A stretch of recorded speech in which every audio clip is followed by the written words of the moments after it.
Hello, today we take a look at how to earn the new crystals efficiently, discuss the best upgrades to get with them, and then also do some Outbreak XP, Weapon XP, Battle Pass comparisons. Saw people wondering about that. First, crystal earning. You get these refined and flawless crystals from higher milestones in both regular survival and the new Outbreak. Interestingly, people seem divided on which mode's better. Maybe that means it's fairly balanced. Alright, here's an example game I played of good old Solo D Machine with all the milestone rounds. This is to scale for the amount of time it took, and not a speedrun or anything, but I tried to get through the rounds at a good pace, not wasting a bunch of time building big trains. It took 1 hour 24 minutes to exfil on round 51. I was tracking the old raw crystals too, but it just follows the pattern you may be familiar with, where after a bunch of ones, it starts going up in a staircase, 2, 2, 3, 3, and so on. I think it keeps going up every 2 milestones, but then I quickly hit the cap for those again, so I can't exactly compare them. I also figure there's really no reason to, even if you are someone who hasn't maxed the base skills, that's okay, you're gonna get plenty of raw crystals while going for the new ones. Now here's an example Solo Outbreak. On the same time scale, you get the milestone and crystals a bit before the round change. This game was only 58 minutes, cause I died on level 7.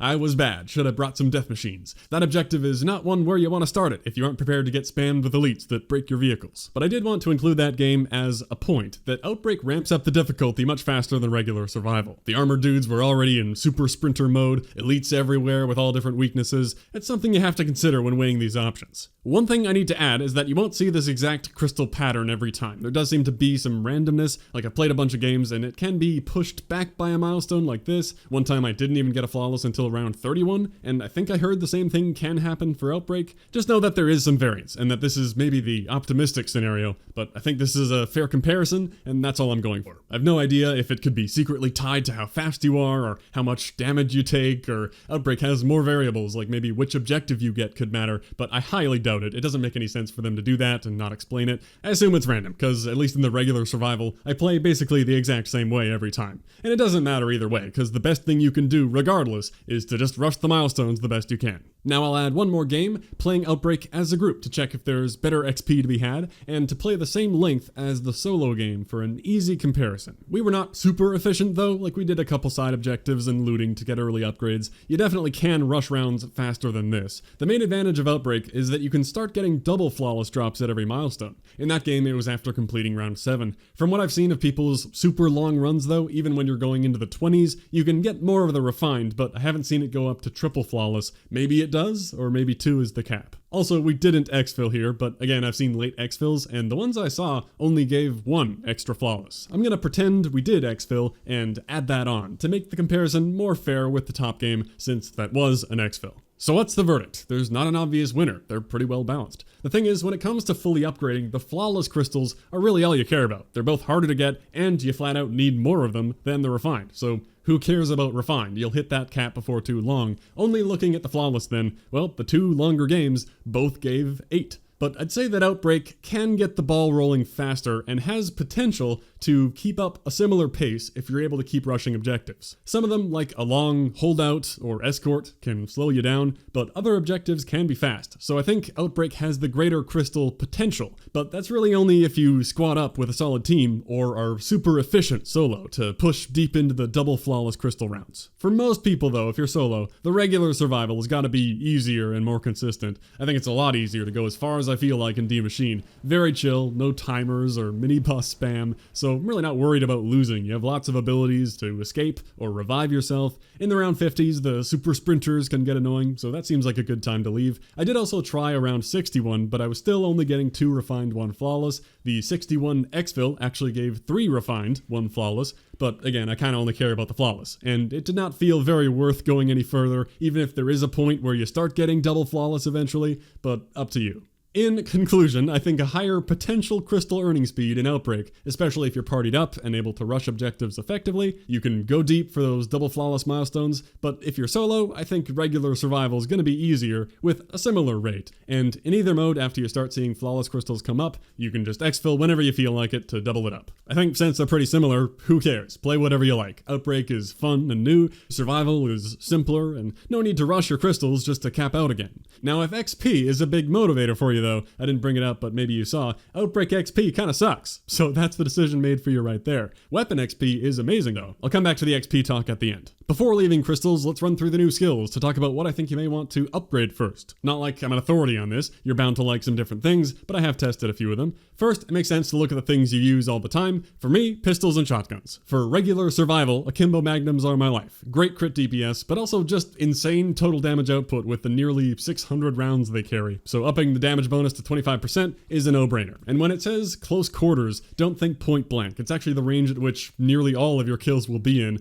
Boop, there goes from 60 to 75. It's a respectable distance. And then increasing the crit damage as well. Yep, the pistols really rely on their massive crit multiplier to deal good damage. So for Outbreak, I'm all about shotguns. The DPS kings, ammo's really never an issue with all the elites dropping ammo, and a lot of those elites make it hard to hit reliable crits. So the shotgun's way ahead of the pistols. And of course I want to boost that damage too. It's cool that they added these launchers and specials here with the buff to elites, but in general the rest of this stuff is low priority for me because I just rarely use the weapons. Field upgrades. Ring of Fire is life. For melting bosses and hordes, standing your ground somewhere, I'll absolutely take some general buffs. Aether Shroud has always been another fun one as the easiest panic button, also safe revives. Running faster is fun, and holding 2 charges is just godly. You can even keep using 1 charge to get around the map faster in Outbreak, and hold 1 for an emergency. Finally, I have limited experience with the new Frenzied Guard, but it honestly seems pretty top tier as well. Making armor management easier is huge, and with the explosions and kills repairing your armor, slowing all the normal zombies, you are pretty darn invincible with this on, while taking the pressure off your team, instead of disappearing in the case of Aether Shroud. This can definitely help regain control of a hectic objective. The other things can have a use, having a medic on the team is really fun, but those 3 are what I love to use. Perks. You pretty much always have Jug, and better armor is obviously welcome, a general survivability buff. I don't need that tier 5 right away of 1 extra hit. Stamina up I love, especially in Outbreak, but high rounds as well, more movement speed is always great. This removed sprint fall off is worded a bit weird, but I think it's referencing how in this game you get a burst of speed when you start sprinting, which quickly falls off to the normal sprint speed, but with this, you just keep the max speed all the time, which seems to bring the perk up from 15% to 25% speed. Fantastic. Quick Revive is another essential survival perk with the super fast regen, and Tier 5, giving you some Borderlands killing wind, getting yourself up, is another great way to revive yourself to save your actual self-revives. Can be even more reliable than Tombstone if you have good pistols, or ideally a ray gun as a secondary. It's great to have a number of ways to revive yourself. The temporary movement speed isn't the biggest deal, but thinking about it, we just went through a bunch of different speed boost perks. Alright, we're gonna have a race. Ready? Alright, here we go. Oh no, I'm not as fast as I hoped. That's fast though, and yeah, it's pretty fun. Really mainly just stamina up, plus Aether Shroud is a great time, maybe to quickly get a vehicle off spawn. After that, Elemental Pop is a perk I didn't used to care much about. It's good and all, but not exactly necessary. Now though, with it buffing elemental weakness damage, by a lot too, I absolutely love that, because it's fun to have the right elements to counter the big mini-bosses, maybe even coordinating elements with your team. I don't really need the electric cherry part though.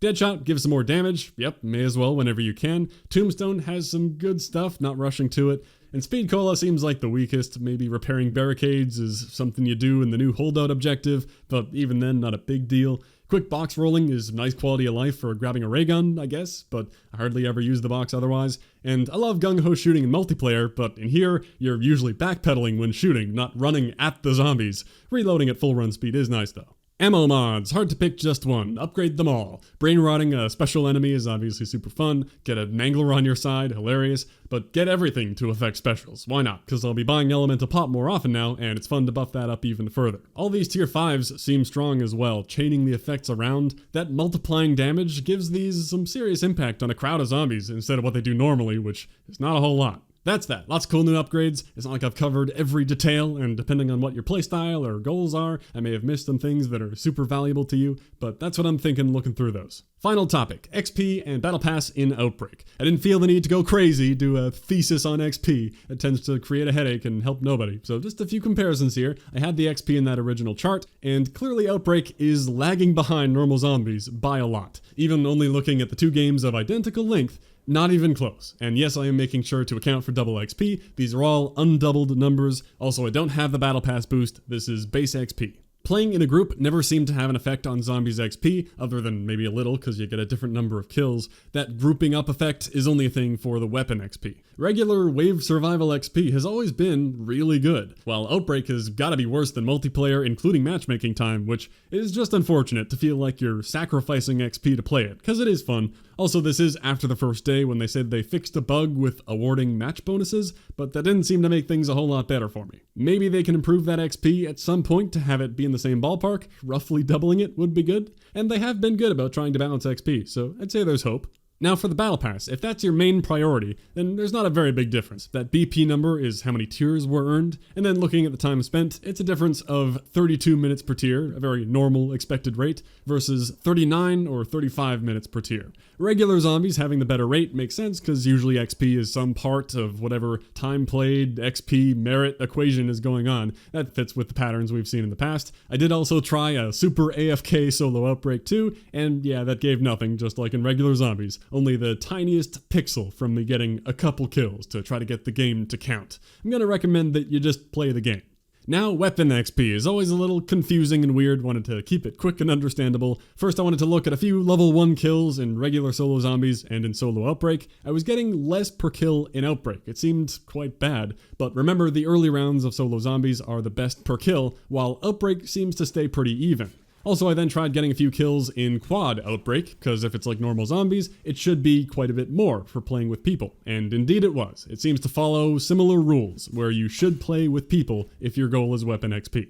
Finally, just to get an actual feel for how good it is in practice if you go and play the mode for a while. I just hopped in with randoms, because that may be what most people would do, and I got my Farah 83 from level 1 to 25 in roughly half an hour. That is during double weapon XP, but that still sounds really good. I thought, how could you possibly compete with the regular wave survival, quad, or even trio, XP share camping, penthouse strat, or the same thing in another spot? It's just too easy and too good. But with that, also during double weapon XP, I was typically maxing a gun in 2 round 31 games. So roughly 1 hour to get a gun to the mid-level 30s, and then another to get it to 50. This seems to be matching or exceeding that, and this is a more solo-friendly method, because XP share camping takes some cooperation. You probably need to party up. For this, sure, your Outbreak randoms may be bad or slow or not know what they're doing, but that's okay. You just need to run around getting kills. Do all the side objectives for a bunch of spawns, then the main objective. When the kills are pretty dry, then you can finally move on. You'll have lots of money to keep your weapon upgrades ahead of the curve. The XP is great. Every zombie kill is basically a multiplayer kill. I could count the number of kills between rank ups. It was like 12 to 15 kills per weapon level. Absolutely crazy compared to the nightmare of weapon XP at launch. I still see people hating weapon XP, thinking it takes ages, but it doesn't have to anymore. There are good methods. So Outbreak seems amazing in the weapon department. I never know with weapon XP though. I have seen other reports of people saying Outbreak weapon XP is nuts, crazy fast, and also some that say it's bad. So I don't know if it's inconsistent, that'd be no surprise, or if you just need to be focusing on getting more eliminations. Feel free to share your experiences and learn from each other. Well, that's all. Hope you learned something about earning the new crystals, the new upgrades, and roughly how the Outbreak XP stacks up. It's bad, but also good. Have fun. Get out there and upgrade your stuff. Thanks for watching. I'll catch you next time.